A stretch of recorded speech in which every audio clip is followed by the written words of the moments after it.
The $200 million mistake, how Toys R Us gave their customers to Amazon, and what you guys can learn from it. All right, listen, Toys R Us could have been the Amazon of kids' toys. They had everything: inventory, distribution, brand loyalty, first mover advantage. But in the year 2000, when the e-commerce wave was just starting, they made one fatal move. They outsourced their entire store to Amazon. We'll let Amazon handle the website, the sales, the logistics. Well, in doing that, they handed Amazon millions of customer relationships. Amazon used that data to build their own toy business. And then guess what? When the contract expired, Amazon didn't need Toys R Us anymore. And then Toys R Us went bankrupt. And then Amazon became the most powerful retailer on earth. I'm William Stern, and I built Cardiff from scratch into a $2 billion company. And I've studied dozens of other collapses just like Toys R Us, because these aren't just corporate cautionary tales. They're founder failures that we can all learn from. So today I wanted to give you guys 10 lessons from the Toys R Us story and other business disasters, and then show you exactly how to protect your own company from suffering their same fate. In point number 6, I want to talk to you guys about what happens when you license your distribution instead of owning it outright. All right, let's go. Number 1, convenience kills control. So Toys R Us took the easy route, right? Amazon already had the infrastructure. Heck, why build it yourself? But here's the thing. What's convenient now always costs you more later. Never trade long-term control for short-term speed. And if you think that sounds obvious, wait for point number 4, because I'm going to show you the moment that most founders make this same mistake without even realizing it. Number 2, customer data is your most valuable asset. Amazon learned what sold the best, when, why, how. Toys R Us gave them the insight. Once you give up customer data, you give up all the leverage in the relationship. Own the pipeline, own the profile, own the platform. Number 3, don't outsource your core competency. Now, you can outsource design, you can outsource technology, you can outsource fulfillment, but your sales channel, your customer relationships, well, that's the lifeline of your company. Now, if someone else controls that, they control your destiny.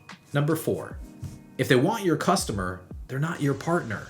Amazon never wanted to help Toys R Us. They wanted to learn from them, replace them, and then win. Same thing happened to Nestle with their pet food brand when they partnered with Chewy. Chewy took the data, grew faster, and then dominated the DTC space. Now, alignment matters, but the danger, it doesn't stop there. Okay, number 5, don't license your distribution to a competitor. That's what Blockbuster did. They licensed DVD by mail to Enron Broadband. Yep, that Enron, instead of building it in-house. Meanwhile, Netflix built their own model and wiped Blockbuster off the map. If it's your core future, don't license it. You have to build it. Number 6, the build or partner question isn't one size fits all. Now, I know it's tempting to plug into a larger player, but then here's the litmus test. Will this partner want to become us one day? Now, if the answer is yes, guys, go build it yourself. Number 7, your competitors are studying you. When you plug your business into someone else's platform, you're showing them what works, what doesn't, how your customers behave.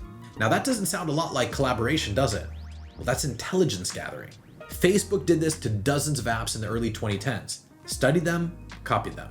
Now, coming up to point number 9, I'm going to show you how the smartest brands flip the script and build media so they never have to play defense. Number 8, if you don't own the platform, you're just a user. Ask MySpace, ask Vine, ask any Shopify brand whose sales died after a TikTok algorithm change.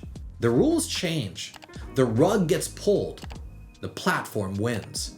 So then the question is, are you building a brand or a tenant? Number 9, media is greater than middlemen.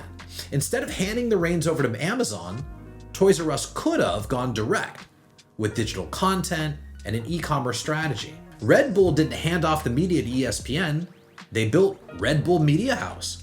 They control the brand, the content, and the distribution. Now, you don't need to build a media company, but you need to think like one. Number 10, never trade speed for sovereignty. Now, speed matters, but not at the cost of your sovereignty. When you move fast, but you lose control, you're building someone else's empire. The smartest founders think in decades, not quarters. They move fast on execution, yes, but slow on control. Now, Toys R Us didn't lose because they had a bad product. They lost because they gave away one thing that no business can afford to lose: ownership of their future. Don't make the same mistake. Subscribe if this resonated, and click here to watch my next video on leadership trails and mistakes that make or break entrepreneurs. If you lead a company, that's one mandatory viewing. Let's scale smarter. Let's go.